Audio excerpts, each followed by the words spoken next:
This conference will now be recorded.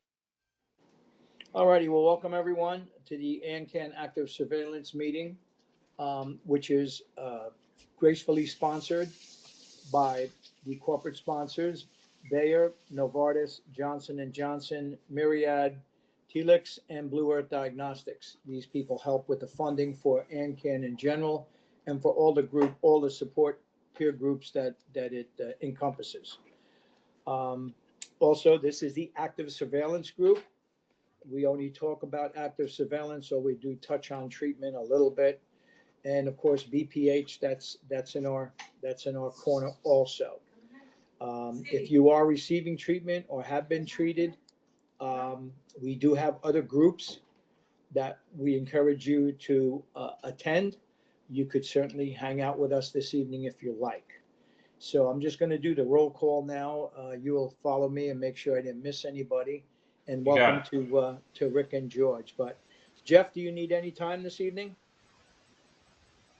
Yes, I do. Okay. Alan J., do you need any time? No, thank you. Good evening. Good evening. Rick, I've got you down, so no problem there. Chris in California, do you need any time? Good to see you. Not tonight, Gary, thanks. All righty, no problem. George, we know that you're there. No problem. Jose, good to see you. How's it going? Good. Hi to everyone. Can I get a minute in the beginning because I have to go? Okay, we can do that. Possible. Thank you. All right. Jay in California, do you need any time? No, I'm fine. I'm going to listen in tonight. Thank you very much. All righty. Ken in the Windy City, is it windy these days or is it warm? No, it was windy the other day, but it's pretty cool and cloudy today. But other than that, I do not need any time tonight. Thank you, Gary. All righty, good to see you. Derek, do you need any time, sir? No, thank you, Gary. All right, good to see you. Dan in Pensacola, do you need any time? I'm good. Thanks, Gary. Okay. And of course, way up there in Oakville, Ontario, Mr. Wood, do you need any time, Bill? I'm okay, Gary. Thank you. All right. Michael, I don't know where you're at this evening. I can never tell from your surroundings. Do you need any time? You're on you're mute, Michael.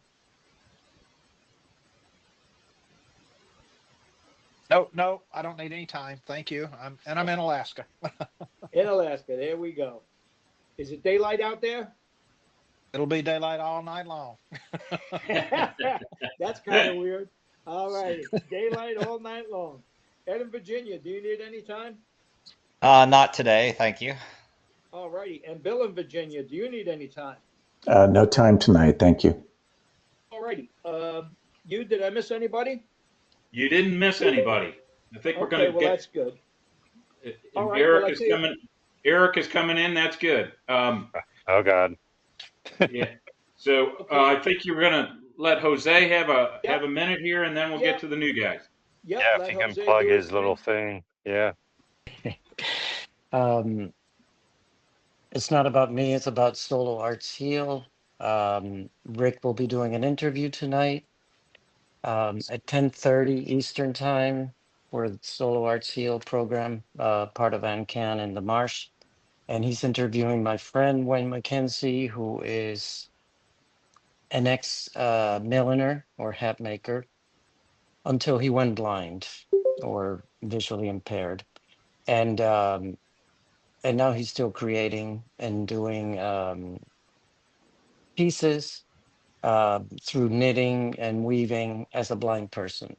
And I think it's going to be a fun interview, and also to learn how he navigates the city, New York City, as a blind person. So it'll be at 10:30, and Rick is going to do it, and I'm sure Rick will come on later and say it again. But I'm done. That's it.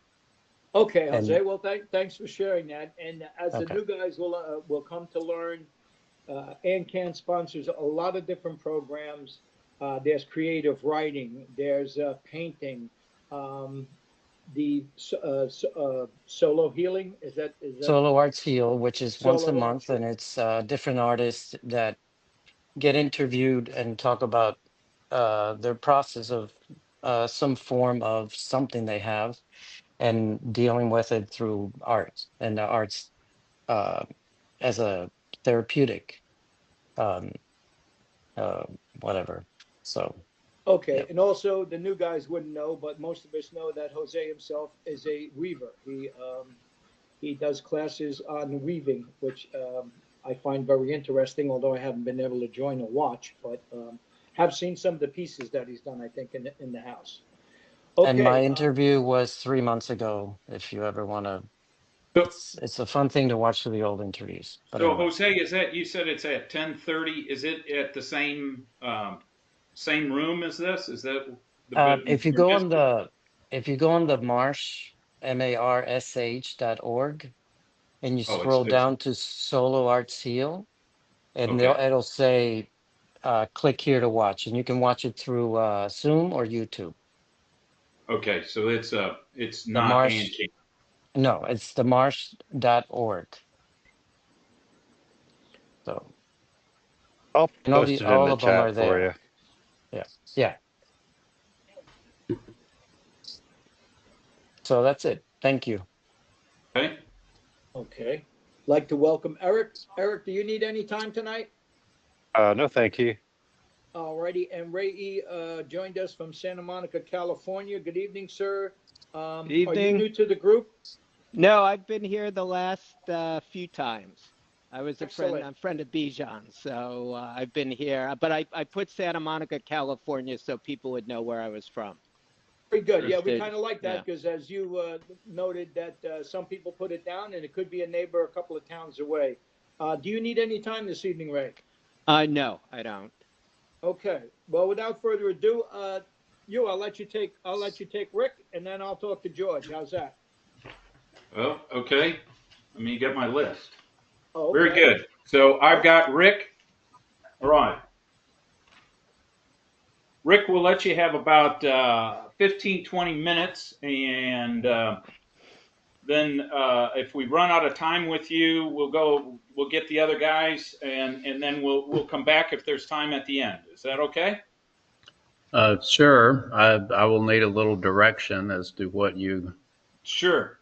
What I'm going to do is just going to ask you several questions, and this just kind of sets the stage for some information on you and where you're at, and just be open, and talk about anything you'd like. But this kind of helps to set the stage for the guys so that we kind of understand where you're at and where we can help you. So I see that you're Rick and you're in Atlanta. So, well, we got Eric is in Atlanta, so you already know somebody there. So, how'd you hear about us?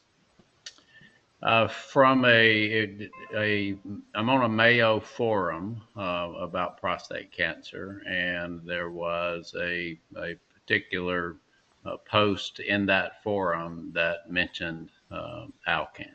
So, oh, that's great. In that forum, others might be on it, but that forum covers a wide range of things. From topics, it's not limited to a topic. And there was one discussion about active surveillance, and this popped up. It was just last week, so this is so excellent. Try. That's Very great. Good. At some time during the evening here, do you know the chat button?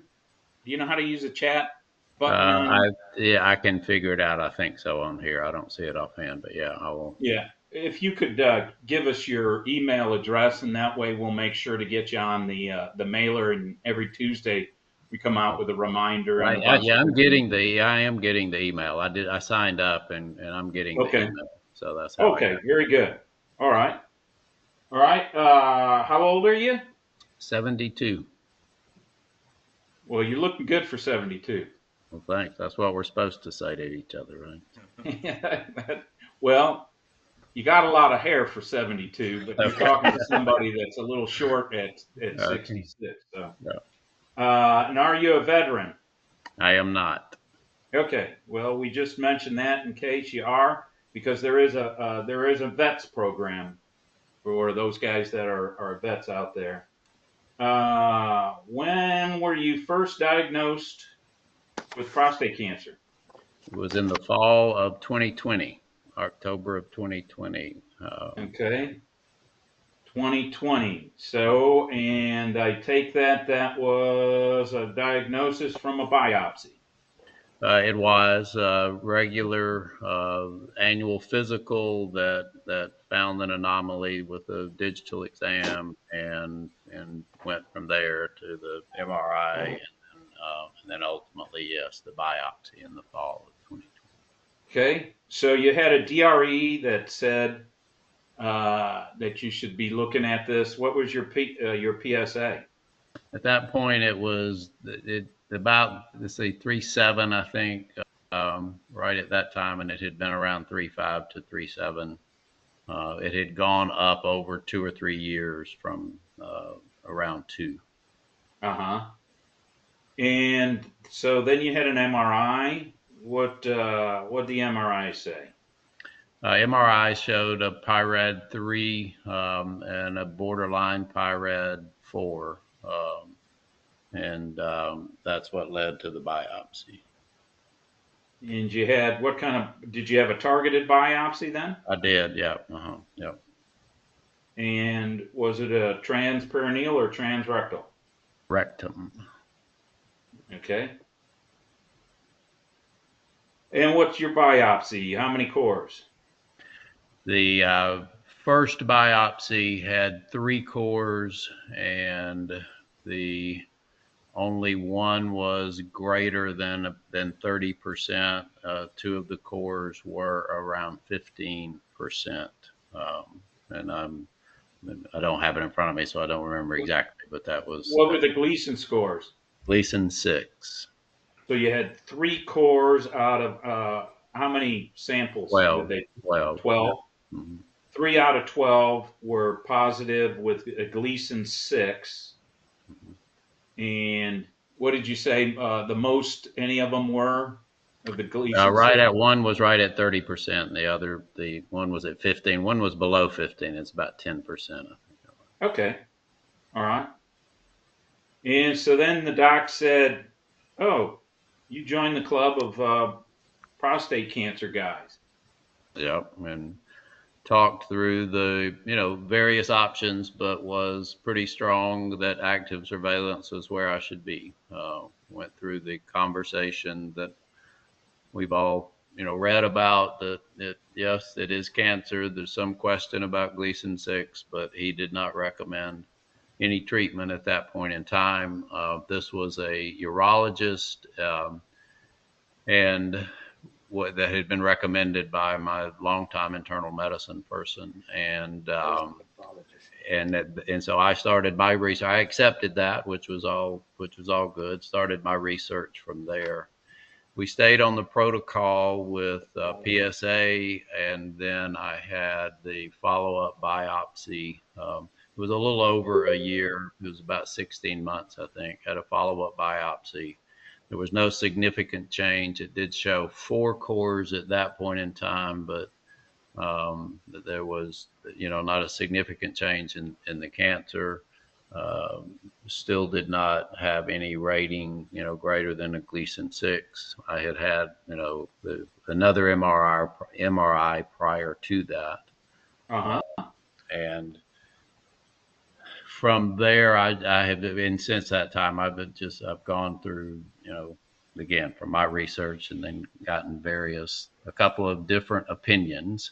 I am currently, I started last year, or this would have been my 3rd one now, but I started annual MRI, and there's also a center in Atlanta, Bush Center, and that was one of the early adopters of Tulsa Pro. So I have had consultation there.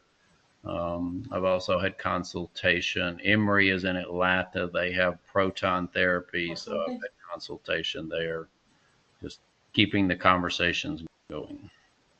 Oh, okay. So you get an annual MRI. How often are you getting PSAs? 6 months. 6 months. Okay. And my PSA has been fairly steady at 4 to 4.4. I have been going through an interesting process or period over the last year or so, with one out of the blue, one annual at an annual physical. My PSA spiked to 8, and I had some mild symptoms of a UTI, I thought, a month or so beforehand, and had taken some over the counter. It didn't bother me and went away. But my internal medicine doctor thought that potentially it was proctitis, and so put me on, I think it was I can't remember all the drugs, doxycycline for 2 weeks.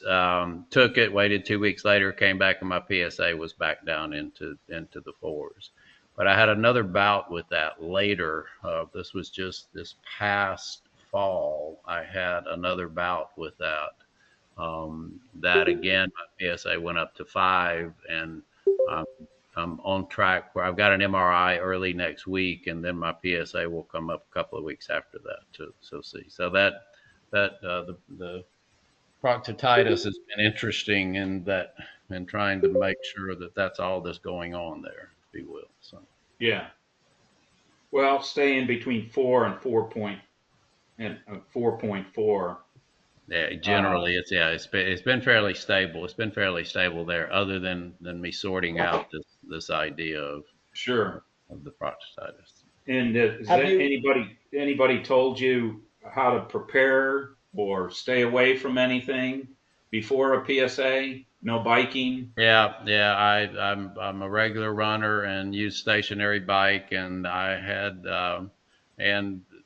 so I've been through that. Made that mistake. Made the sexual ejaculation mistake. I've been through some of that early on before I learned all the protocols. So Rick, don't you think it's funny?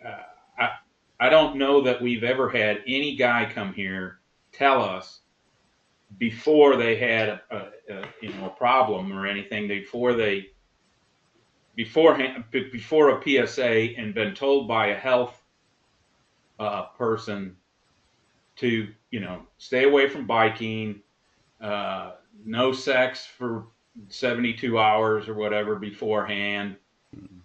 Anybody that's ever heard it from a health professional, it's always after the fact. Yeah. So, we're big ones. Interestingly, my urologist recently, I got a sheet. Now, this was after the fact, afterward, but they had a sheet that laid some of this out, but I learned that may be the first sheet that we've run across. Right. But, I popped a PSA that was way up by 2, and I had gone on a 60-mile bike ride like 4 or 5 days ahead of time. I thought that was enough time, and they said, well, we'll throw this one out. But yeah, I've proved it a couple of different times that it is true, because I'm a biker and have forgotten a couple of times, and it'll spike up. But so just so that you know, my PSA jumps between basically 6 and 9, and as long as I stay in that area, my doc isn't too concerned about it. So been running 7s and that. So, and a guy 72 overall, a PSA of 4 to 4.5, I wouldn't think it's extreme or anything like that. So far, man, it sounds like you got a good doctor. We get guys in here with horror stories all the time, and you're not one of them. Yeah, no, and I'm pleased. I feel lucky on the one hand. I'm in the club, but so far I feel lucky, and I'm just trying to. I have always, I haven't needed to change my diet much. I guess that's good news and bad news, because I've always had, not because of this, but I've always had a diet that's fairly conducive to the things we read that might be beneficial to prostate cancer now. But I do I'm mean steak every night and ice cream every night? yeah, no, so that's the good news is I didn't have to change much, and hopefully that continues to help. The bad news is I'm in the club, and I've been pretty good for a long time. So Well, this is the lightweight club, and this is where you want to stay. You don't want to go to the well, heavyweight. You don't want to go to the heavyweight club. yeah. I myself have been on AS for 15 years now, almost 15 years. I've had my PSA go from 6 to 12, and then bounce back. Most probably that was prostatitis. Didn't even know I had it. No symptoms, no pain, no anything other than an elevated PSA. So that could be, that's most probably, and you might be more susceptible to prostatitis for whatever reason. Did you get any Well, thank second you for opinions? sharing that. I don't mean to interrupt, but thank you for sharing that because that's one of the reasons I was here. I have not been able to find a lot about prostatitis, and so thank you for sharing that. Yeah, it's an inflammation like any itis, and of course, if sometimes there are symptoms that you have, pain in the groin area, or towards your rectum, towards the rear where the gland is located, but most of the time there are no symptoms. You're not symptomatic. Did you get any second opinions on any of your diagnostics on your slides on the actual cancer itself? I did. I went through a second opinion with Mayo down in Jacksonville and submitted there, and then the same with Joe Bush in Atlanta, who is the Tulsa Pro guy. He as well. He's a radiologist that does Tulsa Pro, and he actually did a different MRI. He had from his perspective at least, the newer equipment, and so reviewed the MRI I got, and also did an additional MRI. And I'm more or less going back and forth between two different groups right now with MRIs. I'm having my MRI done with him and read by him, and then I will alternate some.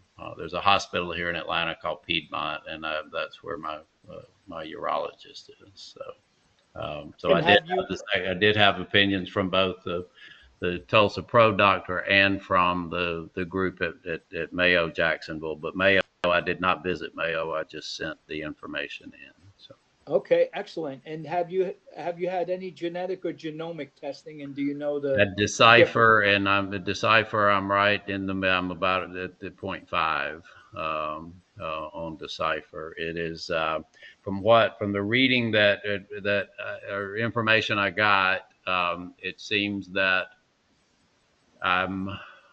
I have a slight amount of basal cells, and I'm about to tell you more than I know. Okay, so this is just that, and that's the reason that I probably am in sort of the low intermediate, but all the other wordings and readings on the Decipher were very low chance of spreading. Okay. It wasn't. I'm not radiation.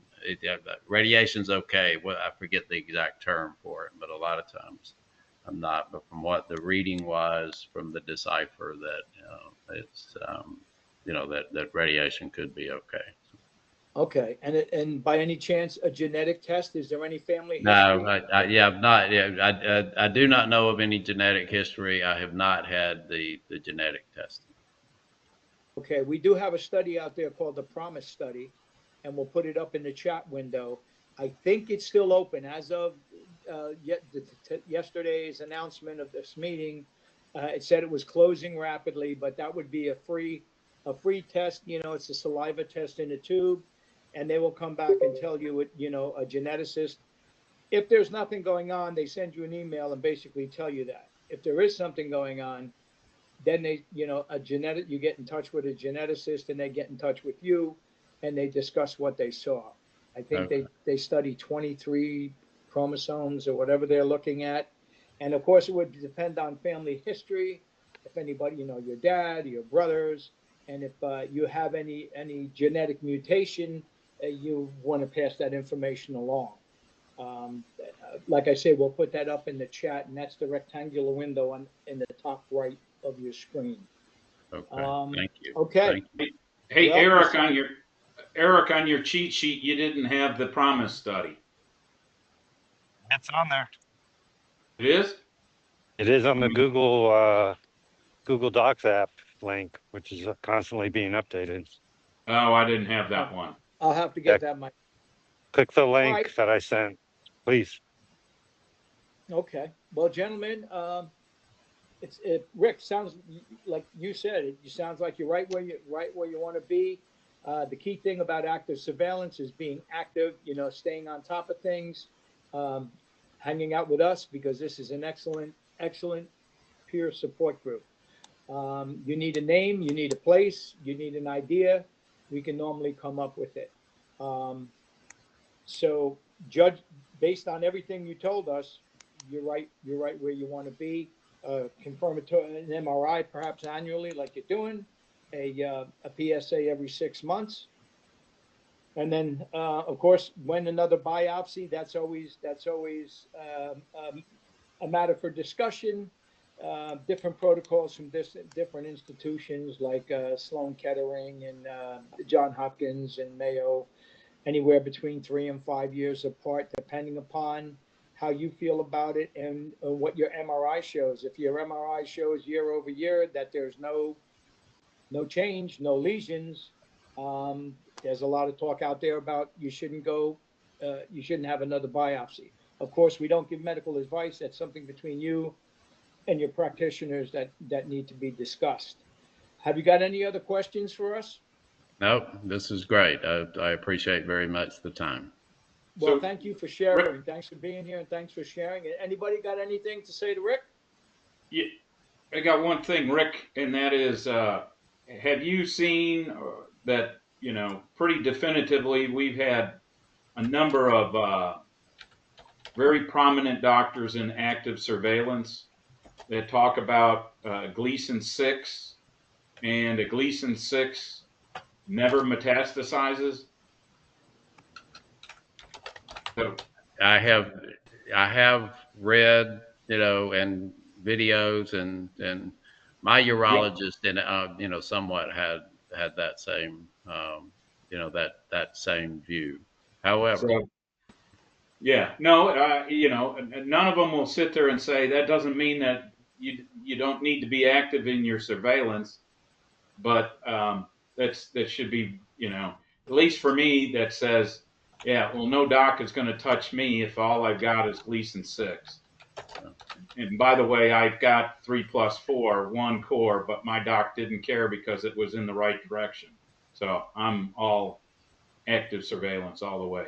So just to give you there's some definitely new thinking about 3+ low grade, 3+4 low grade, low volume, sticking with active surveillance. That's something that is new on the stage, so to speak. And also, would just like to say that there's always something going on. There's always something they're finding out. Clinical trials that come to fruition after 10, 15, 20 years. Some of these clinical trials that they've done about different aspects of the disease, and also the diagnostics, micro ultrasound. AI is going to help pathologists, because pathologists, that's why we ask about second opinions. He's the person that starts the ball rolling. He's the person that basically tells you got cancer, you don't. So we have two excellent guys. You might have heard of Dr. Jonathan Epstein. He's back in business in Long Island. And we also have Dr. Zhao, and he's in Mount Sinai, I believe, in New York now. And that's all they look at. So when you want something to be looked at, they're the people. We have people that look at MRIs, and we're investigating it with everybody else, the micro ultrasound. But thank you for coming aboard. Thanks for sharing, and we hope to see you every Wednesday. And if there's anything we missed or whatever, jot it down, and we'll catch you next week. All right? Thank you. Before we move on, Rick had a question. Yeah, I do. They meant Rick Ancan, not Rick Hugh, not Rick Atlanta. I'm sorry, I've missed some of this discussion, but I heard bits of it before. Are you 3+3 or 3+4, Rick? 3+3. Okay, you don't need treatment. We don't give medical advice, but you don't need treatment. And to drive yourself nuts going from A to B to C to D, you don't need treatment. 3+3 doesn't require treatment. You can talk to the best urologists in the United States, and they will all tell you now 3+3. It needs active surveillance. I shouldn't say it doesn't need treatment, because active surveillance is a treatment. Right. And it requires active surveillance. It doesn't need interventional treatment. It doesn't need TULSA-PRO. It doesn't need focal treatment. It's just, it's redundant at this point. And if people are offering it to you, it's because they want to sell their treatment. It's not in your best interest. I mean, I don't know how to be more explicit. That's why we run this group, so we can support you. Eric, I'm sure, in Atlanta. Do you know Eric, or have you guys met? Okay, No. you guys need to get together and you need to meet, exchange. Eric's sitting there with 11 out of 12 calls that are 3+3. And he's done his homework. And he really knows and understands at this point in time. I did, and others did some homework for him, and we reached out to some of the top urologists that we have, urological oncologists that we have contact with. Now, I was going to say to you, well, you know, if you're considering treatment, stop by our low intermediate group, because Dr. Mark, who runs that group, has done TULSA-PRO himself. It wasn't sufficient because it turned out that he had seminal vesicle invasion, and he didn't find out until after he'd done the treatment. But he did do it, and he does understand it. However, even if you ask Dr. Klotz, you know, Dr. TULSA-PRO, and he said it on here, 3+3 doesn't need treatment. Well, and I'm not advocating. No one's pushing TULSA-PRO. That just happened to be one of the secondary opinions I got. That was the reason I brought it up, because there's a Look, here's the problem. Can you go and get treatment? Yes. Do you need to go and get treatment if you have a 3+3? No. Are there side effects from treatment? Yes. And you have the treatment, and then you're complaining about the side effects. We want to try and avoid that situation. And there are guys sitting in this room today, right now, who we've helped to steer away from interventional treatment and towards active surveillance treatment, who are very grateful. You can go get the treatment, you can spend the money, but, you know, then you're going to come back to us and say, well, you know, I'm having urinary issues, I'm having ED issues, I'm whatever it is. And what we're trying to do is save you that. And the best thing you can do is to keep coming back here so we can support you, and some of the other guys can support you until you're in a position where you may need treatment, at which point you go over to the other group and you say to that group, you know, what's the best treatment for my situation? And they have the knowledge to help you. Do we have your email, Rick? Have you provided? I have, yeah. I just signed up. Just a couple Okay, of days great. ago, so yeah. Great. Thank you very much. Thank you for your candor. I'm most appreciative. Okay, very Okay. good. Okay, Gary. All right. Well, George, welcome to the meeting. And as you can, as you heard with Rick, this is basically how we go through the protocol for a new person to kind of get as much information that we can become aware of your where you are in the journey and when it started. So, where were you located, George?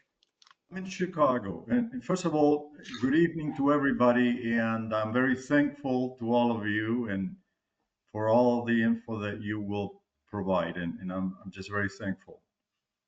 Well, we're happy that you're here and happy you're sharing, and you're in the right place because we have a very good man by the name of Mr. Howard Walensky in Chicago. Quite knowledgeable. Howard is amazing. And well, once you get on the, do we have your email, George? Well, I hope you do, but I'll put a note on the chat, right? Perfect. Yeah. That would be And wonderful. I will. Yes, you'll have it. And Howard he actually has a group that meet for lunch. So we'll get into that. So how did you Great. hear about us? Let's see. Well, Howard and Jim Shait. Does Yeah. he ring Jim a bell? Straight. Yeah. Straight. From Zero. Straight. Yes. Yeah. Okay. Good guy. Yep. Yeah. Very much so. Okay, from Zero. Excellent. How old are you, Jim? George, 70. excuse me. 70. 70. Do you happen to be a veteran? No. Okay. Only ask that because we do have a veterans group. Okay, Thank you. so when were you first diagnosed and how'd that come about? I was diagnosed about 3 weeks ago, so I'm a newbie. Okay. It's rather overwhelming, frankly. Um, my PSA, when the velocity went from an average of about 1.5 for years to 3, and my PCP was not really that concerned. So I insisted on another PSA within another maybe 3 weeks, and then it went up to almost 4. Then I became concerned and I made an appointment with my urologist at Northwestern in Chicago.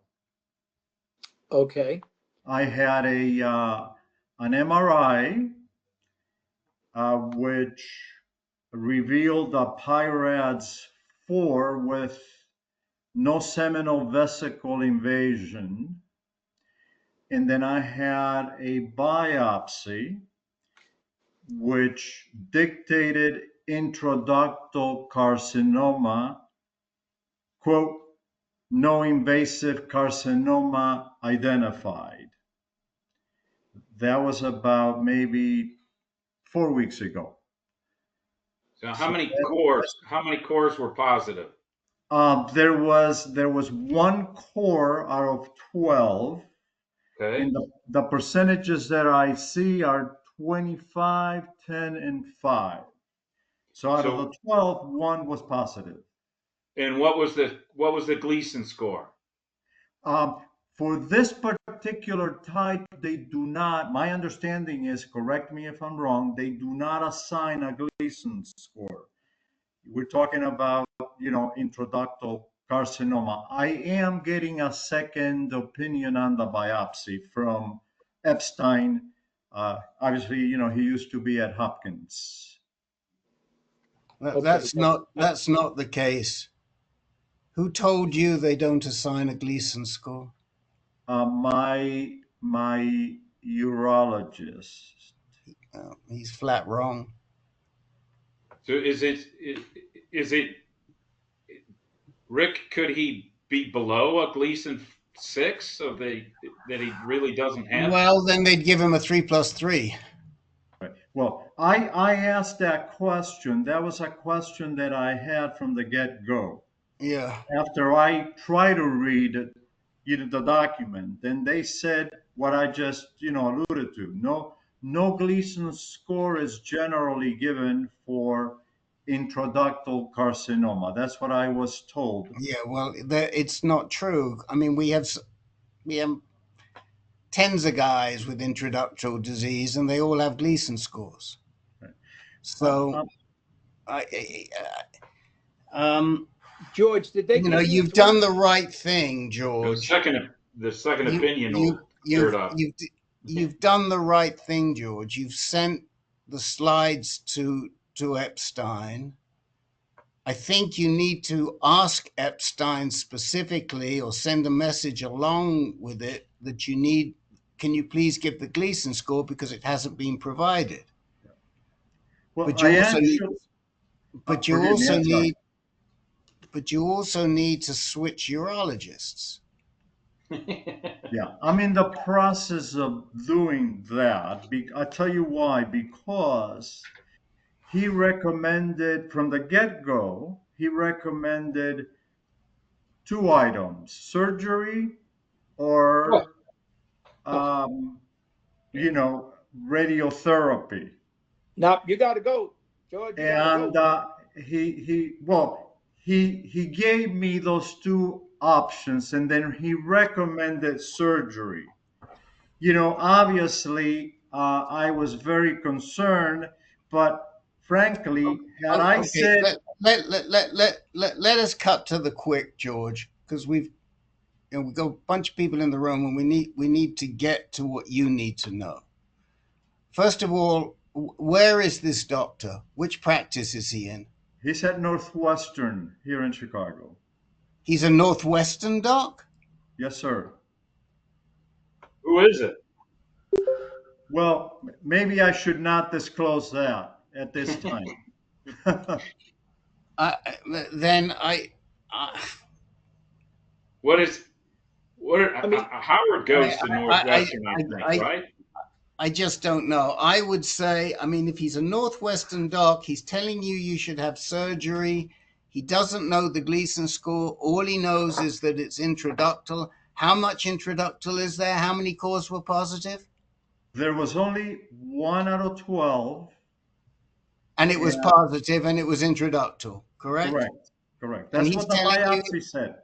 And he's telling you you need surgery or radiation? Correct. I would say go to Aetna or go to Healthfand. Are you? I would go to Aetna, but go to Aetna or go to Healthfand, get a second opinion, and get your ass out of Northwestern. This is the second time we've heard a bad thing like this out of Northwestern in the last few weeks, guys, isn't it? Didn't we have another Northwestern situation like this, or was it in low intermediate? I think it was low intermediate because I don't remember.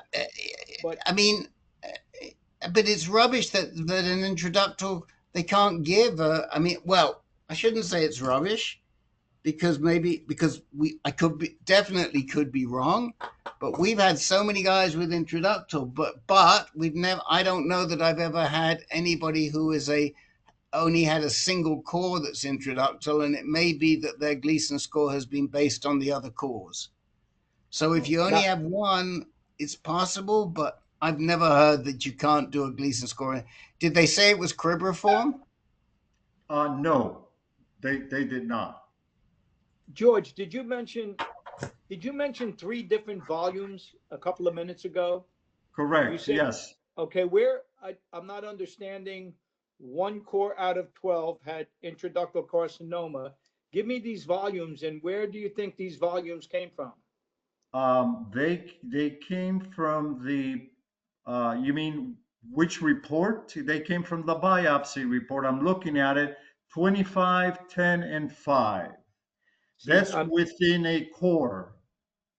Right, now, but that would mean 3 cores, right? You're giving me 3 different volumes. Right. But they're saying that it was only 1 core, so I'm assuming, and I may very well be incorrect, that those 3 volumes were within that single core. I don't know what that means. As I said, that's not really the way they do it. For instance, they might say you have three cores positive, 3 plus 3 Gleason, and they would say core number 1 less than 5%, core number 2 10%. Core number 3, 20%. Gary, that's not what I think George is saying. What he's saying is he's got 1 long core there. And in that long core, there is, what was the 25? 25%? Correct. Okay. No, then Gary's correct. I thought that was millimeters. No, you can't have 25%. 10% and 5% in 1 core. Well, you could, because there could be 3 different grades. No, 3. There could be 1 long core, and in that core they could see cancer in 3 different places in that core. And I assume that that's what it is. Yeah, and 25%. The biggest one is 25% of that core. The second biggest one would be whatever it was, and the third biggest one, 3% of the core. 25, 10, it could all be 1 core. But then somewhere else, it should tell you what the length of that core is. In the report, it should give you Usually at the end, it'll give you the length of the length of it. Well, it doesn't appear to say that, frankly. Yeah. It doesn't This appear is to say that. this is a little. This is But a very I weird. am switching over to Dr. Helfand, and I'm getting a second opinion on the biopsy from Epstein. Yeah. Okay, that's Who perfect. suggested that to you? Because it sounds like somebody's navigating you. Did Jim Schraitz suggest that to you? No, well, he did, but I also have read about them and the fact that they were, very knowledgeable. Yeah. No, I think that's what I would do. I mean, it just is very, very strange. I mean, it's very strange, but there might be one. I think you can go back. You can ask them what the length of that core was, and if all these three segments were all in the same core, and verify that, and ask for the length of the core and the amount of cancer, not just the percentage, but the actual length of that cancer, and I mean, This is it. You're. Nobody else has reported anything like this, George. So no, Yeah, we this is need the you first time we heard to this. find out more and come back to help us. What you're suggesting is that an intraductal usually has a Gleason score. Is that correct? Definitely. Definitely. As far as I know, an intraductal does have a Gleason score, and I think it always makes it a Gleason 4. I think intraductal is always considered to be Gleason 4. And just like if it's a type of cribriform, it's always considered to be Gleason 4. So if you had two or three segments, you'd be a 4 plus 4 plus 4. 4 plus 4 with a tertiary 4 is what that was. Now, if you're a 4 plus 4 with only one core, I've worked with people like that in the past, going back many, many, many years. I remember a guy in 2008 or 2009 who was a single core. He was a patient of Peter Carroll's, and in the end, they decided to do surgery. But he was a 4 plus 4. But it's a tricky situation, and so now I understand why they're saying you should have surgery or radiation, because they're seeing you as a 4 plus 4. But I think that there's some wiggle room in there, and you might want to see if that is the case, and in fact you're an intraductal 4 plus 4. You might also want to see Egner and see what Egner says and how Egner would treat it. Where is he? I mean, Egner's at University of Chicago. Okay. This is all new to me, so it's kind of difficult. I gotta tell. Let me tell you, George, it's difficult even for me, and I've been around this for a long time, because what you have is a very unusual situation where you have a very small amount of cancer, but it's high grade cancer. And when we see that, and I've probably seen that maybe half a dozen times since I've been doing this, which is back through 2007, 2008, it's always a difficult situation to treat. Because do we take it out? Do we watch it? It's hard to know what to do. And I think it's even hard today to know what to do. Did the Northwestern doctors suggest you do a PSMA scan? Actually, he did not suggest it. I was the one who suggested it, and I'm having it done in about a week and a half.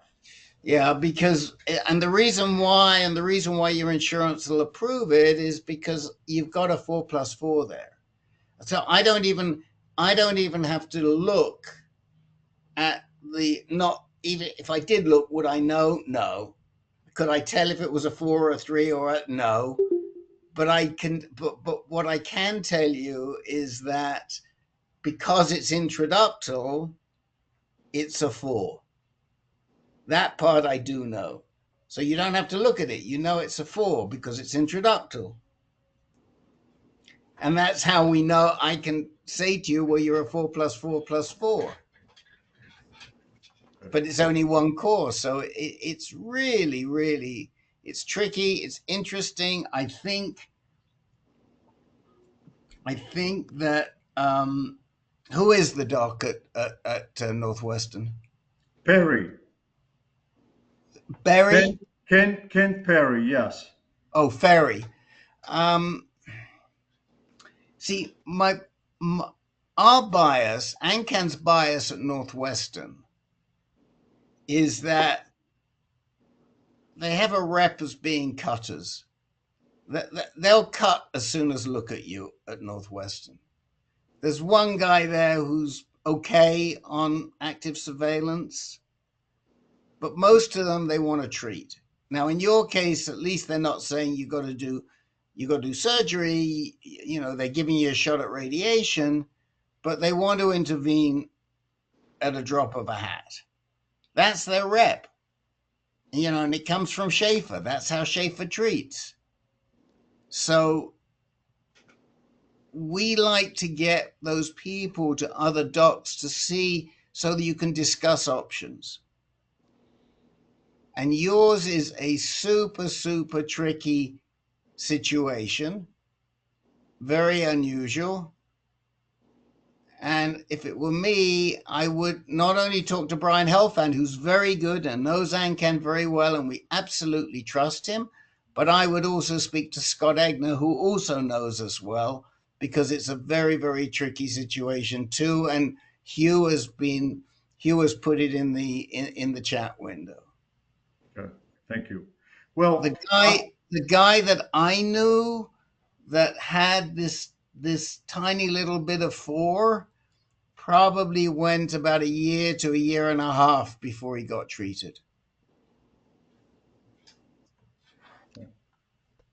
So what you're suggesting is that my situation could very well be odd and difficult. Well, it's odd.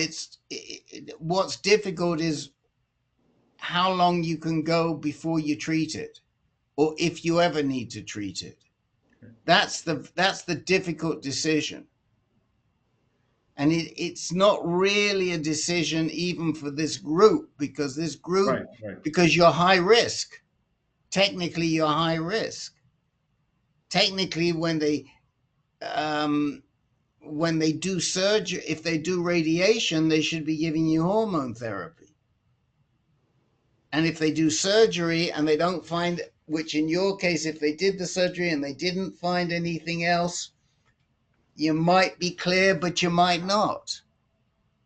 Because it's 4 plus 4. It's a really, that's why you really, really need these real expert docs like Egner and Helfand. I don't know. I mean, Egner and Helfand are on the same level as Schaefer at Northwestern, but I don't know Ferry. But if it was me, that's what I would be doing, you know. And even if you were willing to travel, I'd say go out, talk to Peter Carroll about this, because I know he has experience with it. Well, I'm certainly willing to travel, and again, I'm getting a second opinion on the biopsy from Epstein, and I already have an appointment with Dr. Helfand. That I think is 2 good moves. You bet. Yeah, really good moves. Yeah, absolutely. I agree with you. Now, is the review from Dr. Epstein going to sort of be more all-inclusive, in your opinion? You know, I suspect what he'll come back with. First of all, he's going to take a look at all of the cores and see if he sees anything else anywhere else. And if he agrees that they're intraductal, and frankly, I don't know enough to know how you distinguish intraductal and you don't. I think it has to do with the position, but I don't know enough. But if he agrees they're intraductal, he's just going to come back and he'll say, yeah, well, this is 4+4. But he'll give me a Gleason score, right? He should do. I mean, he should give you a Yeah. Gleason 4+4. I can't imagine that he wouldn't, unless Ferry's right, and they don't. But I've never heard that they don't do that. It's like, you know, with in the past we didn't always know why something was a 4. Now we know. If they see it's a cribriform, if they see it's intraductal, then they rate it as a 4. Mm-hmm. Well, I was in touch with Mark Schultz of Marina del Rey in California, and he corroborated what I just said, that they do not give a Gleason score for intraductal, which puzzled me, frankly. But as I said, I'm new at this, so it's kind of, okay. What did Mark Schultz say? he basically, I did not speak with him, but I spoke with somebody in his group or email with somebody in his group, and he said that they do not assign Gleason scores to intraductal. I've never heard that. I've always thought that an intraductal is automatically considered to be a Gleason 4. Okay. High Okay, risk. well, I can't thank you enough, and I am going to proceed with the with the Okay, plan but that we could be wrong. I mean, like I say, I've never heard of a guy with intraductal who hasn't had a Gleason, but I've also never heard of a guy with intraductal who only had one core, and they were all identified as intraductal. So that would mean they're right, I'm wrong, and I could very well be wrong. In the other cases of intraductal, I've always thought that was the case. We can check. Ben Nathanson, who moderates our advanced group, Is that where I should be, maybe? No. I think you need to get confirmed. You need to confirm with second opinions on these, George, before you go anywhere, because it's. No. So Ben Nathanson was intraductal, and I will write to him and ask him. But if it turns out that you are considered to be intraductal, and you are 4+4, should you be in the high risk group, which I moderate, Ben moderates, and a couple of other guys? I just don't know. I'd wait. Okay. Because it's a scary group, and yours is such a weird diagnosis with a little bit. I mean, does it tell you anywhere how much the length? It doesn't tell you you've got 5 millimeters or 10 millimeters. Does it tell you that anywhere? It does not. It lists 11 items, and it right next to each item it says no carcinoma found, and then it lists the very last one, as I suggested, with the 3 percentages. Where was that core that they found? Frankly, I couldn't tell you. It's they list. I don't know. Well, that's another question to ask them. Where was that core? Where in the prostate was that core?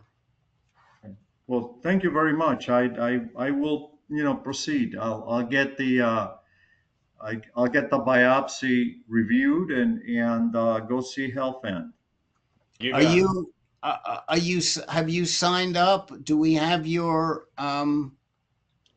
email? Do we have your email so that if I reach out to Ben, I can let you know what he says? Well, I am going to put my email address right here. Okay, so put it in. We'll sign you up, and I'll check and I'll check with Ben. I just put it in and see, because he also he's very smart technically. We call him the professor, so okay. Well, he's gonna know. I apologize. Don't hang your hat on me, okay? No, I won't. On something like this, please, because I could well be wrong. I mean, I Well- said it very authoritatively, but then I started to think, well, maybe one core, only intraductal. They didn't have anything else to run it off and everything, but it just sounds very weird. Okay. Well, Yeah, I thank guess- you very much. I appreciate the time that you've devoted to me, really. And as I said, this is very new to me, so I'm sort of on a Well, learning it's kind curve. George, it's new to us, so make sure to come back because And I will. we learn as much every week as we impart to others. So Thank you. you know, you got the right two moves, which is the second opinion on the biopsy itself, and you can't get anybody better than Jonathan to be able to talk to him and really understand it. If you don't understand it, you can call this guy until you understand it. And Healthland, I'm saying it wrong. Health and there you go. Is great also. So I think those two moves we're going to tell you a lot. Great. Thank you. Okay. Gary? Yeah, Jeff W., what can we do for you? Hi. Yeah, I was at the low risk intermediate group a couple nights ago, and Rick had mentioned that I was at the active surveillance meeting a couple weeks ago, and he mentioned that perhaps someone had mentioned a urologist or pointed me in a direction of a urologist I could go to. So I looked back in my notes and I don't find a name or a mention. So my most important question is, does anyone know or could point me in the direction of a urologist in San Antonio or Houston, Texas? Well, I suggested he come back here, and if he doesn't have it, find out who you see at MD Anderson, Hugh.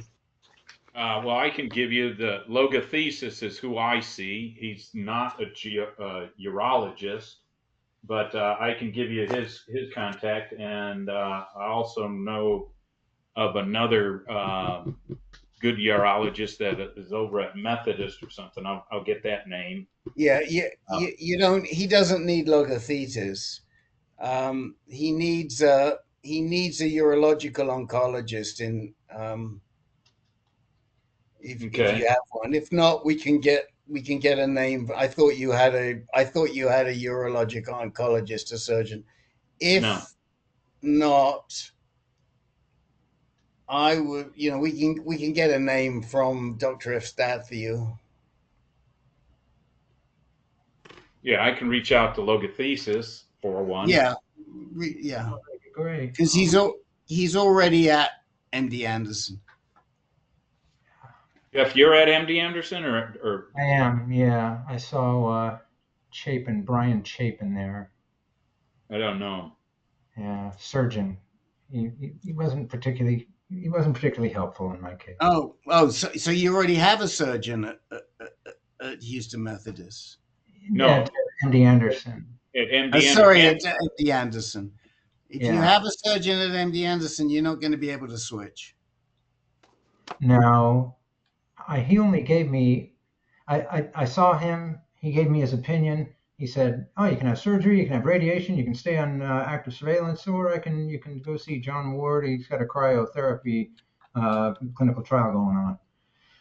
Well, this was in November. Hey, Jeff, I'm looking at my notes here, and your last biopsy, how many cores? You had a 3+4, 10%, and a 3, then a 3+3. Is that correct? Correct. Now That's it. 2 cores. Yeah, 2 cores out of 12 positive. Right. One 3+4, a 10% pattern 4. The other one 3+3. 15%. So are you wanting treatment? No, but what I'm concerned, what really upped my urgency was on March 25th, my PSA went to 8.5 from 7.3. 7.3 on November 20th, 8.5 March 25th. I get another PSA test this coming Monday. I'll see a radiation oncologist, Henry Moak, at MD Anderson a week from Monday. And I've been nervous about the PSA number of 8.5. What's it been? What has your PSA been? Well, it was 7.3 on November 20th. Yeah, but what was it prior to that? What's it been doing? It was six. It was like 6.95. The jump from 7.3 to 8.5 was steeper than it had, a bigger jump than it had previously. I'd previously seen. Let's see. I'm just bringing up my record here. Well, that's like a 1.5 jump, and there could be reasons for that. You know, there could be. Yes. I'm sure you know all about the rules. Yes. You know, you might have adhered to the rules, and in this particular PSA test, you know, it jumped that 1.5. I think what we always try to say is you can't, you know, all the eggs can't go in one basket. You know, we don't like all the eggs to go in one basket to make a radical turn, because you have to look at the big picture of what's going on. The 3 + 4, 10%, and 1 core 3 + 3, 6. Whatever I just read back to you. Number one, you've got time, Jeff, and it looks like you've got appointments lined up, that you're doing the right thing, and it also sounds like your anxiety level is up there. And you know, one of the big, every time I read about PSA, the magic number is 10. If something's below 10, nobody gets really too nervous and jerky. Okay, it's that when it goes over 10, and sometimes there's reasons for that. You know, so it, you know, don't. I mean, you know, we don't give medical advice, and of course, this is almost like a personal opinion here, but you've got time to look at all this, and I think you're right where you want to be until they tell you you're not. And you need to have somebody on your side that's telling you you're right where you want to be, somebody knowledgeable, somebody we can find you that is a kind friend to active surveillance and not over treatment. Yeah, and it came up a couple nights ago. Jeff, you need to find. I think it came. You need to find someone you can trust. And I thought, oh my God, I mean, that's the tell me something I don't know kind of thing. I saw a urologist in Austin a couple weeks ago, and I got word back a couple days ago that I'd asked, is it okay to have a biopsy without an MRI preceding it? And this guy said, yes, it's okay. And that's exactly the opposite of what I've been hearing here. And, you know, as is the case, I'm sure many of you have experienced the same thing. You can ask the same question to two different people and get a completely different answer. And, you know, who do you trust? Finally, who do you trust? Well, I don't trust the urologist. Yes. Well, yeah. So I mean, one of the trusts that you can have is who's treating you now? Well, I don't have the urologist that I've seen. I can't say that he's treating me. I haven't received any treatment. I've been to him. Well, yeah. Who are you seeing? I should say your urologist.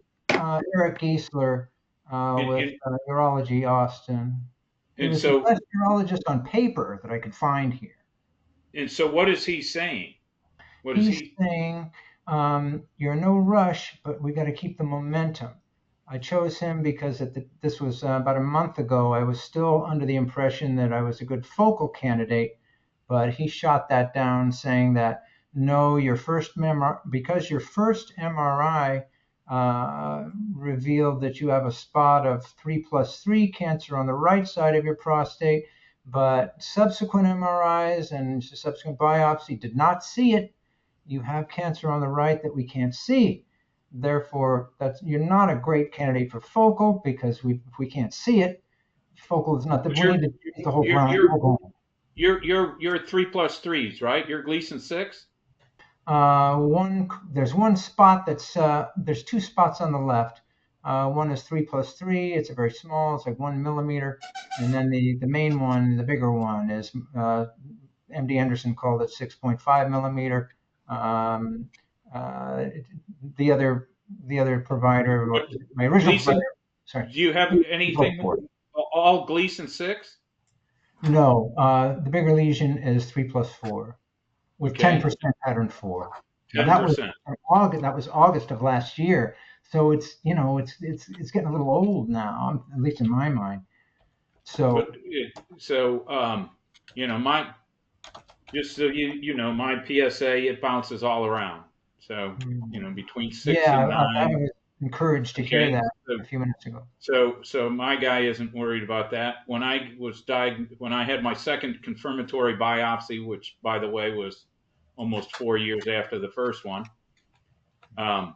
and I got the second biopsy turned up a 3+4, so I was pretty disappointed going into that discussion. And my doc right away said it's 3+4. The 4 is in the right spot, so no change. Active surveillance. By So, right spot, meaning it's a 3+4, not a 4+3. Oh, okay. Okay. Yeah. So no change to the diagnosis of active surveillance. PSAs every 3 months. Yeah. Annual MRI. If there's no change in the MRI, no biopsy. Yeah. Yeah. Okay. So I think if your doc right now is saying something that you are comfortable with and you're coming here and asking the guys and you're not doing anything crazy compared to your doctor isn't recommending anything crazy compared to what everybody else. Well, he is recommending radiation. He sent me to a radiation oncologist here in Austin, and they're leaning towards radiation. But so you're saying he's leaning towards a treatment rather than keeping you on active surveillance. Yes, he's leaning. Or is he just telling you to take a look at those things?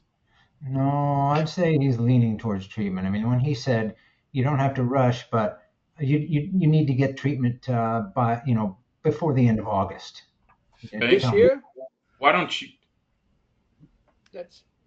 And you have two cores, 3+1, 3+3, 6, and another 3+4, 10%. Yes, 10% pattern 4. And did you get a second opinion on that?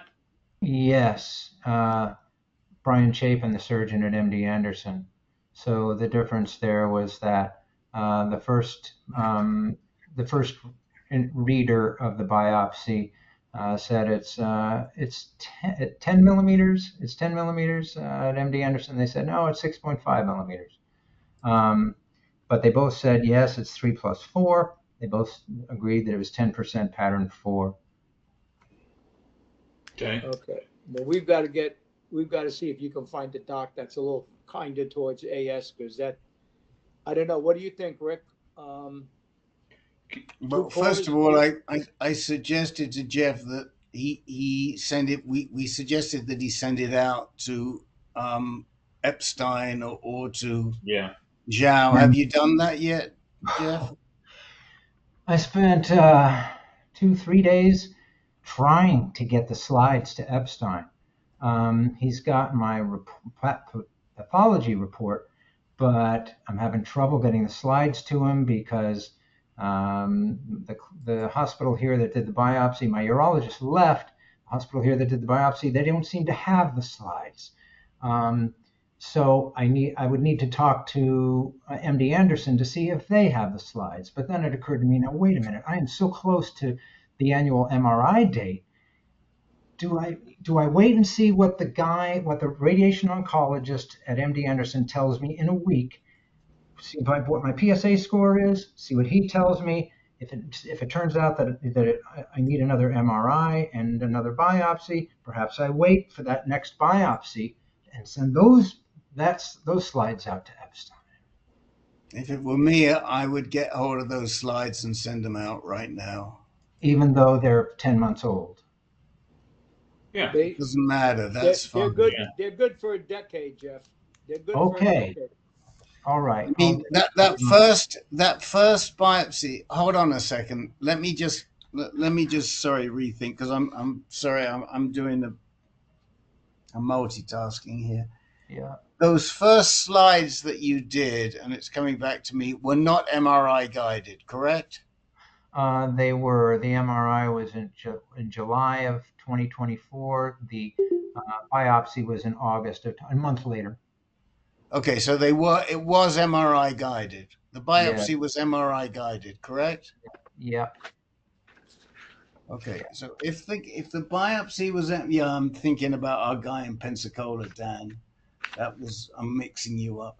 So if the biopsy was MRI guided, I would send it out for a second opinion as soon as you can.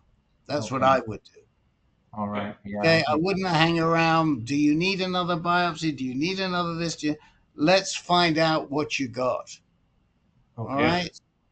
Yeah, I ran into Because such a lot number. if Epstein, if he downgrades it, there's a good chance that you get an MRI and there's no change in the MRI.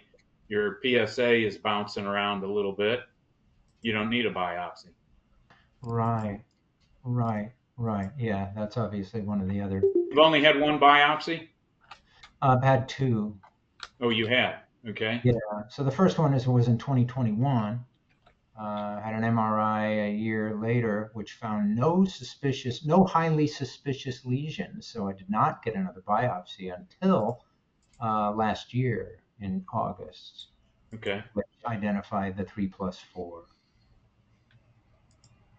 Saw that the 3+3 had gone to 3+4. So Jeff, could you put your email in the chat so I can pick it up? Yeah. I think we have it. I'll send it to you. Okay. Let me George, do you have a question while you're looking I at just email? have a comment on just before I had my biopsy, my PSA went from almost 4 down to 2. I don't know whether that is meaningful, but on the average, it was for years 1.5. It went up to 3, almost 4, and just before the biopsy, down to 2. In what period of time did it go from 4 to 2? In a couple of months, I want to say, maybe 10 weeks max.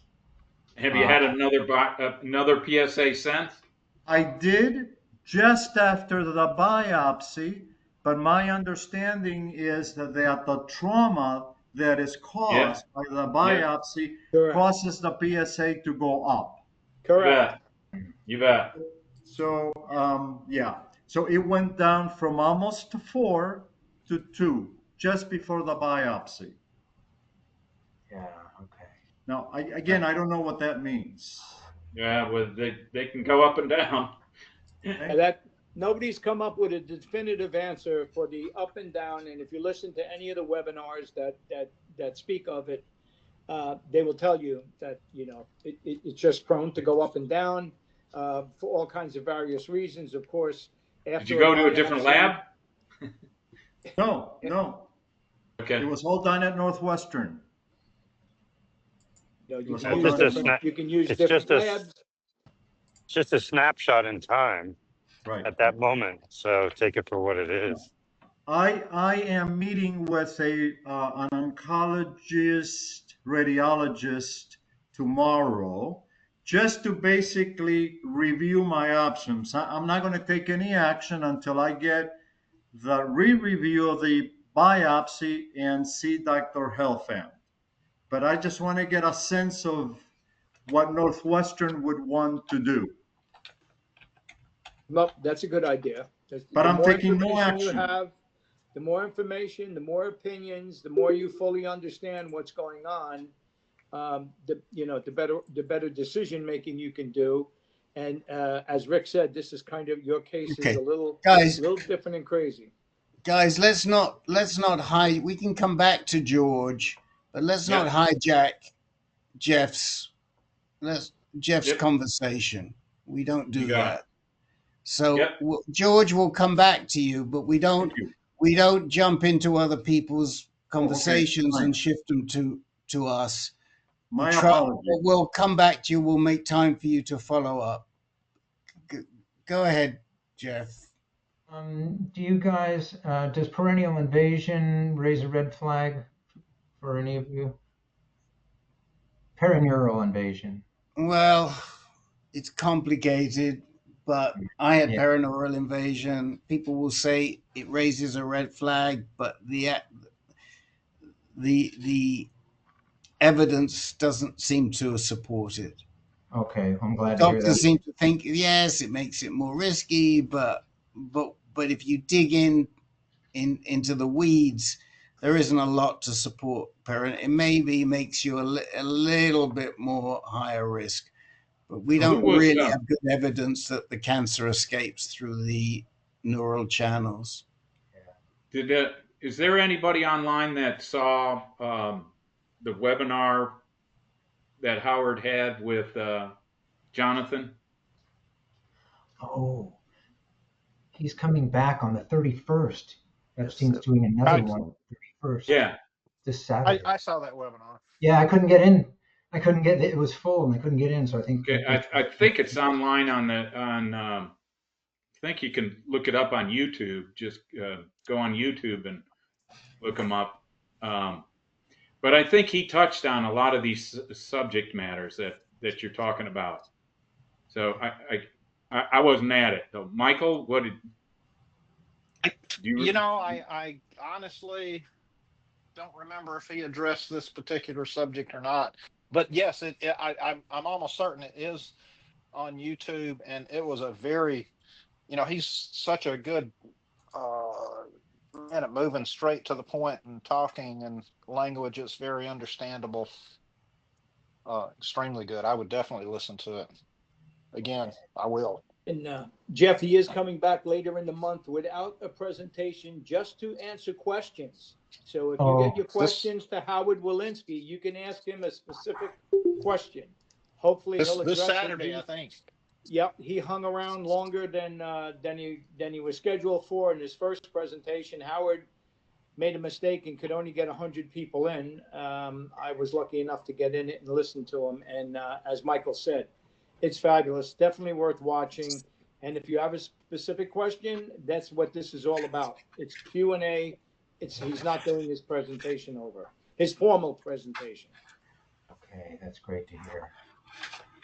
George, that would be a good one for you to go to. Jeff, have you got any other questions or anything else we can help you with? I just have one more question. Has anyone here been treated for BPH? Yes, I have. But I'm not treated. Reason I ask is my other big. This is Jay. I have. Okay. I asked. Did anyone ever tell you that you needed to get it treated? If you were going to get your cancer treated, you needed to get the BPH treated first or not? I did not have cancer at the time. Okay. That's the other big question that's hanging out for me. But just a quick note, the treatment I had was called Resume. Oh, yeah. If you were going to do radiation, you might need to get it treated first, yes. I haven't heard definitively that you absolutely need to.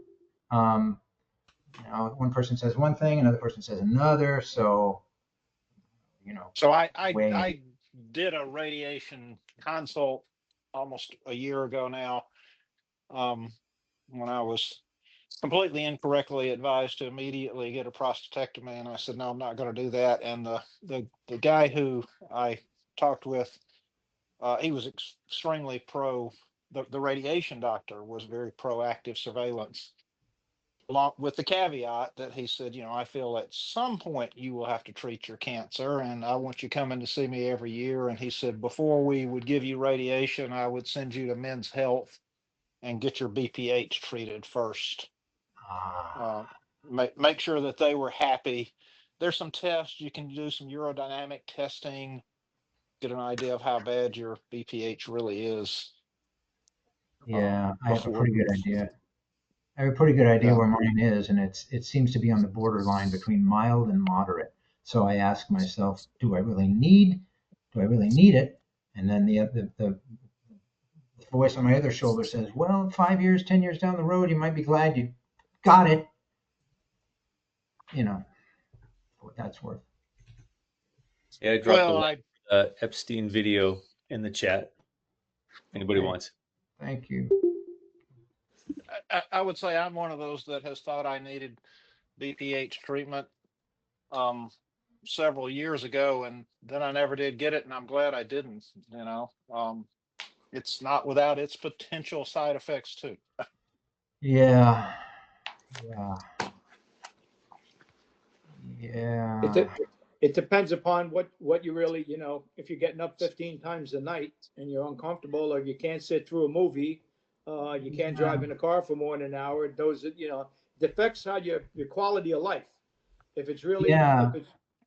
if it's really affecting your quality of life, I think that's what you have to look at with BPH. Yeah, I'm not at that point. I mean, it's noticeable, and it's like the stream is a little bit slow. They say the normal range is 10 to 20 milliliters a second. I'm at 10, maybe 11. So it's right on the sort of borderline, and it doesn't really affect my quality of life. So it would mainly be for the future, Okay, if I was to get radiation without getting BPH handled first, and then I wanted to get it handled later with the radiation, said, well, you should have done it. Would it complicate the BPH treatment later on, having gotten the radiation first? But I think maybe you're looking, maybe Jeff, your mindset's a little, you're putting the cart before the horse. In other words, if BPH right now is affecting your quality of life, you can kind of put that on the back burner, I would think. I mean, that's the way I look at it, because I know I have it, but it's not affecting me to a point where I want to do something. And hopefully things get better in that arena too, because there's a lot on both sides of that fence, just like there is with a radical prostatectomy, a Da Vinci robotic system, or all the different types of radiation that's out there. Yeah, I am dealing with BPH now, and I had to start Flomax because I was having trouble passing urine all of a sudden. Last week I did get a consultation from Mayo Clinic, and the Flomax is working well. I don't have any problems with the Flomax, but then he was talking about maybe if the Flomax stops working or gets to a point, I may need and one of the options he described was a HOLEP laser treatment for the BPH. Seems like the latest thing now. I am also considering whether I should take some of the prostate health supplements. I don't know if anyone is taking any of them. Yes, I am. Which one are you taking? Hold on, let me just grab it. I've heard of the prostate wellness by, I think, Dr. Stengler. There's also prostate relief. There's so many of them. It's hard to know which one is. Yes, there are so many of them. Yeah, and we don't usually get into those kinds of ones, but Okay, prostate plus. Okay. There was a guy online. The BPH is a tricky issue. Flomax works very well, and you can stop it, or if the supplements are working well for you, then you could stop the Flomax. But ultimately, if my prostate is much bigger than for my age, I'm 59, but my prostate is like 100 and something. But he said that ultimately, if I do need surgery, then HOLEP laser treatments is the newest thing. It works very well. It's much better than TURP. Yeah. And it doesn't really affect the cancer treatment. So they are separate things. You can still have the cancer. I'm Gleason 6, so hopefully continue AS for that. Yeah, but Did your doctor say anything about aquablation? yes, they did mention that too. They do both, but he preferred the HOLEP to the although We did a deep dive into those two last week. yeah, they said they're very comparable. Yeah. Yeah. The whole episode. I go So to the Mayo also in Jacksonville, and my guy right away tried to sell that whole up thing real quick, explaining to me you could do one without the other. Yeah. Not to know that there's not side effects from HOLUP either. There's always something on both sides of the fence. So before anybody makes any decision, you would like to, you want to maybe go into the low and intermediate group. Perhaps somebody there has had the procedure done, because it's always good to talk to somebody that's been there, done that, rather than just have somebody suggest it. But he was real quick to try to sell the whole procedure to myself. Now we normally have a Dr. Wayne Greaves on the screen, one of our favorite guys and regular doctor, and of course he always says that there are with Flomax before a surgical intervention, there should be like a medicinal intervention. There's things out there that will help, and those should be tried first before you go into it. That's his opinion, of course. Go into a surgical.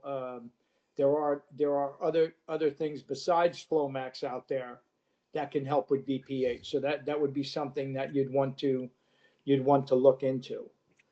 Sure. Anything it's else, Eric. Jeff? I think that's that's it for now. Yeah. Well, Jeff, keep coming back Wow. with the us. best. Yeah, I feel like I got Best. like 4 or 5 balls, at least 5 balls in the air right now. Yeah, well, you need to be able to talk to guys, and so we're here every week for you. Thank you. You know? Thank you. I sure appreciate the time you guys are giving me. Yeah, and don't think that you're alone in the way that you're feeling. There's plenty of guys who feel this way. And Hey, Hugh, it's Eric. It's like a room full of mirrors. I just wanted to chime in. I have a second here too. One of the best things I think you can do is reduce inflammation, and anything you can do with nutrition to reduce inflammation could be very helpful with BPH. So put that in your coffers as to look into that. That's all. Yeah, I've spent a lot of I've done a lot of that. My diet is now very well defined, you might say. Good. Thank you. Thank you. Gary, I just wanted to check with a couple of the guys. So Max, are you new? No, I've been here a few times, but I haven't been in a while. But I came. I think the last time I was here about last year. Okay. Yeah, and when I was initially diagnosed about 5 years ago, I came here. Okay, no problem. Well, we'd like to have you back. And then Jay in Union, Kentucky, are you new? No, this is my third or fourth time. Okay, all right. Well, I've been out a bit, so I didn't know. I didn't know if you were new.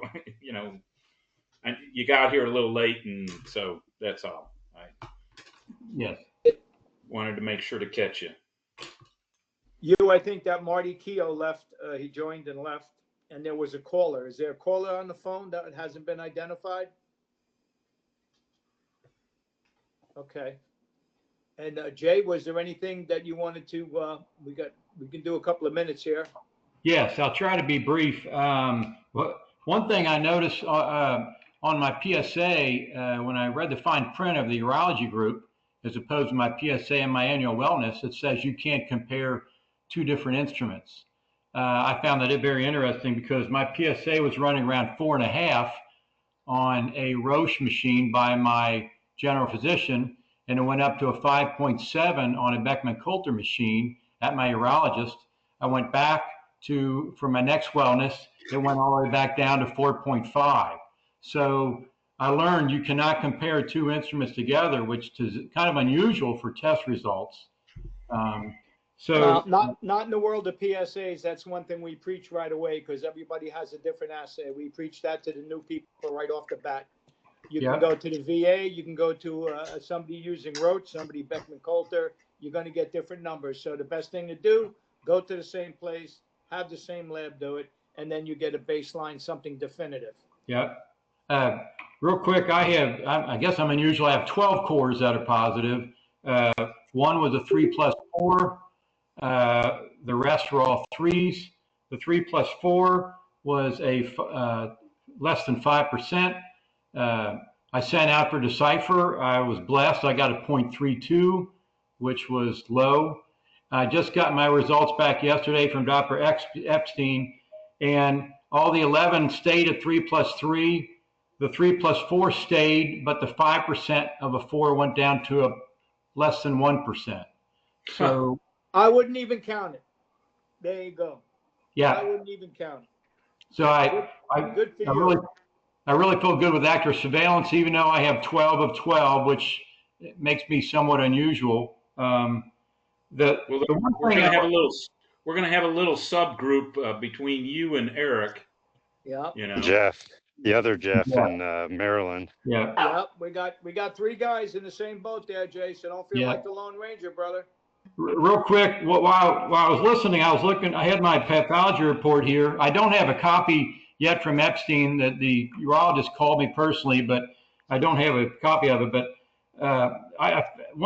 this is my question. One of my 3+3 cores that was 30%, 4.5 millimeters. It had another note on it: adjacent atypical intraductal proliferation. And I heard George talking about intraductal. I thought, oh my goodness. So that's very odd. I got a 3+3, but it's atypical, which I assume means they can't determine anything. It just is something different. So I don't know if I should be concerned about that note on my 3+3 or not, if anybody's ever seen a note like that. I think you need to watch the YouTube. I watched the original presentation of Dr. Epstein, and I'll be interested to see what he says about my report. And if I remember right, on the original presentation, we can email him or call him if we have questions. You bet. And this will be one of them. Yeah. Yeah. I'd send him a note and say he can use it for this Saturday. So just really in summary, this group has been so good, having my Decipher test, my Dr. Epstein, it just cements me further into that I made the right decision in active surveillance. I already had my consultation with a surgeon and a radiologist. I was looking at SBRT. So this has been a breath of fresh air. I thank you very much for this group. You bet. Well, active surveillance means you have to be active in your surveillance. So we're here for you. 100%. Yeah. Okay. Gary, what else you got? No, like I say, I think Marty Keogh came and left, and a caller didn't identify himself. So just throw it out there. Anybody else have any closing comments or questions? Real quick, Hugh, did you mention logothesis? Logothesis. Logothesis. Yeah, here's the issue with logothetis. He's a genitourinary medical oncologist, and he may not see you. He saw Hugh because Hugh knows the right people. What can I say? But literally, that's what it was. It's not normal for logothetis to see somebody in your situation. So there's a strong likelihood he won't see you. And I frankly wouldn't even recommend you go see him. Okay. Since you've got a surgeon and a radiation oncologist at MD Anderson, I think you have to stick with that team. If you want to switch, or if you want to see somebody at Houston Methodist, you can let me know and I will get a name for you from Houston Methodist. Okay. Okay? But I didn't realize you already had a surgeon there. I knew you had a radiation oncologist there. I thought, and I had forgotten, I did know, but I'd forgotten that Hugh saw logothetis, and I had, and how that came about. And It's very, very, very unusual for a man on low risk active surveillance to have a GU medical oncologist as his quarterback. But there again, Hugh's a very unusual kind of guy. I heard that. Well, thank you. But Logothesis is a great guy. I'm very happy with him. Yeah, I just feel like I'm kind of out there sort of swimming in the waves with a Yeah, but you're not. But urologist. Jeff, you're not. You're at MD Anderson with a surgeon and a radiation oncologist. That's where we'd like to get. If the feeling that you're swimming in the waves is you, means that you've really got to reach out and tether yourself to one of those people. Okay. And if you don't like them, and if you don't like what they're saying, that's okay too. But then we've got to find you a second opinion to get you to somebody. But you're with people who are both well qualified. Okay. Okay. Now, and we don't. I mean, you heard me say at Northwestern, we get very worried about the Northwestern docs because they want to cut too quickly. That's not necessarily true at MD Anderson. Okay. But if we see that, we know it, we'll tell you. But, we think that you've got, are there better docs? Are there other docs? I don't know whether they're better, but there are other good alternatives. And, I can reach out to Dr. Eustathio at Houston Methodist, who's on our advisory board, and ask her for a name for you I would ask her for a urologic oncologist. That's a surgeon who specializes in cancer, who favors active surveillance. Okay. And if Yeah. you want me to do that, I can do it. But I think the first thing is get a second reading from somebody outside and see what they say. See what Dr. Mack has to say to you. I can't. When's your appointment with Dr. Mack? Oh, Henry Moak, a week from Monday, Mock, June sorry. 9th. Yeah, June 9th. June 9th. So, I mean, if you want me to do it, I may be able. What time is that appointment on June 9th? 10 a.m. It's a phone call. Okay, well, I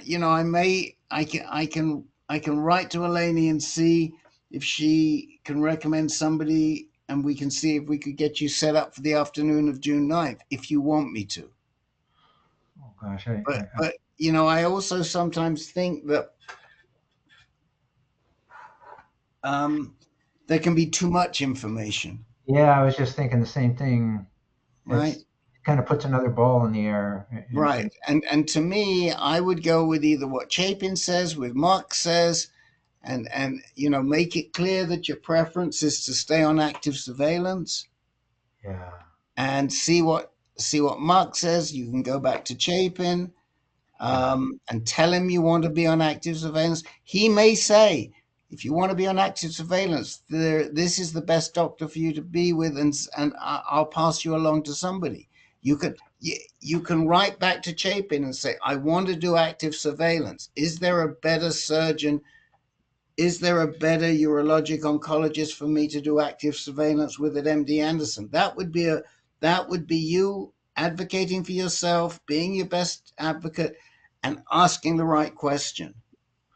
Okay, that's a good idea. I got no guidance from Chapin, and in a couple of exchanges with him after the appointment, they were so it was like one-word answers, and I thought, this guy is just not. I'm not getting any help from this guy. So that's why I really never engaged him, or maybe I couldn't. I couldn't communicate with him. Well, I think you've got to be very specific with him. Yeah. And you have to say, look, I want to do active surveillance. Are you the right doc for me to do that with, or should I be seeing somebody else at MD Anderson? And if he doesn't reply to you, then we'll go through the Logothesis channel. Okay, And that you sounds. can say, look, I got one of my guys in my group, and your surgeons aren't responding to him. Logothetis will make it happen because he's the big honcho. He's the head honcho there, albeit in GU medical oncology, but he'll get those surgeons into line, believe me, Okay. because he doesn't want to see that happen with his boys. Okay. So don't tell Chapin you're going to do that. But No, no. but this is gents. This is how we advocate for ourselves. So we have to ask the right questions. You'll see something I wrote, mentioned it before. I put it in the blog. It's going to get put in your reminders about asking the right questions. We have to ask the right questions. Yeah. And if we put the right questions out there and we don't get the answers, then we can respond appropriately. In this case, we can go through other channels. Okay, that sounds great. Yeah. Thank you. Okay. All right. Anybody have anything else? You want to hang around for a minute, Rick? Sure. Well, yeah, I just a very quick question. Yes, and Eric, if you could hold on for a second, and come into the room, and Dan Gifford, I just want to ask you I'm sorry, I probably missed it, but I've been running backwards and forwards. Any progress, man? No, not yet. I had to change my insurance so I could go out to Jacksonville. So Okay. I'm waiting until the 1st of June to start moving forward with that. Okay. That and you're fine, and that's fine. I mean, in your situation, that's absolutely fine. But I just wanted to check in with you, and that's all good. Do we have everybody's email? Who's new today? Somebody put an email in. I didn't copy it down. My bad when I went out, and it didn't save. But I think it's going to be on Hughes and Gary's, and I'll get it in the after meeting from them. Oh, yeah. Here. Well, you said you got George's? George, I copied down already, and Okay. I put George Then the other in. one was Rick, and he said he signed up. Yeah, there was somebody else who's put a note, and hopefully it wasn't just to me. Okay. Somebody else in you there. got Jeff, and then somebody said, "Please sign me up," and yeah, I'll get it. Okay, so that's the one that I'm missing. George, I'm sorry that I was so confusing to you. You were not. You were not. I'll be honest with you. It's new to me in the sense that I've never seen an intraductal, but when I looked at it and I researched it, technically it doesn't have, although there are some pathology groups who say it should have. My feeling is that Dr. Epstein will look at your slides and he will give you a Gleason score out of those. That's my guess. I may be wrong. But what I do know is that it always heightens the level that they find. So it's considered to be high risk. So theoretically, even though Schultz might be technically right or somebody else, that we don't put a Gleason score, it's equivalent to a 4+4 is what they're seeing. Or yes, a 4+4 I think is its equivalent, or maybe higher. A 4+4 plus a tertiary 4. We have these tertiary grades that some people use, which is the third highest amount of cancer that's seen either in a core or in the whole prostate, and that's when they give a tertiary grade. Okay. Thank you. Okay. Alrighty, And Max, I'll put your. I'll check to see if you're in, yeah, I'll check to see if you're in. What? But please put it. You can put it to me personally or something, but just give me a last initial or your last name, because I have to put that into MailChimp. So. Okay. Thank you. Got it. Yeah, I think I put you in. Max, I just checked my notes here. As I said, Dr. Wayne Greaves is normally on the call, and he's the one that suggests with BPH you try different medicines first before you do some treatment. Flomax is one of them, and tamalosin is another. Don't know how to spell it. I spelled it phonetically, but I think Flomax is Tamalosin. The other one is Proscar. Yes, it is the same. It is the same. Okay. Proscar is the other one, I think. Yeah, tamsulosin and Flomax are the same. Okay. Yeah, and tamsulosin works differently to the Proscar. Yeah, the Proscar. Or excuse me, not Proscar. It's Avodart, which is the more modern version of Proscar. Oh, okay. So Avodart, which is oh my gosh, I'm just drawing a blank. I was going to say darolutamide, but it's not. Dutasteride. Oh. Okay. Yeah. Right. This whole brain doesn't work like it used to. Tell me about it. Finasteride and dutasteride. Finasteride is Proscar. Dutasteride is Avodart, and then there was a study that came out this past week that suggested that there's some association between dementia and finasteride dutasteride. Yeah, and those ones are the ones that shrink the prostate, but they take That's about correct. 6 months to work. Yeah. That's correct. That's correct. For me, I was on Rick, the test is if you can pronounce those, you don't have dementia. Yeah. That's exactly right. George, if you are overwhelmed, and I get it, I truly, truly get it, please join us. I signed you up. Please join us for our Men Speaking Freely group. The next group is on the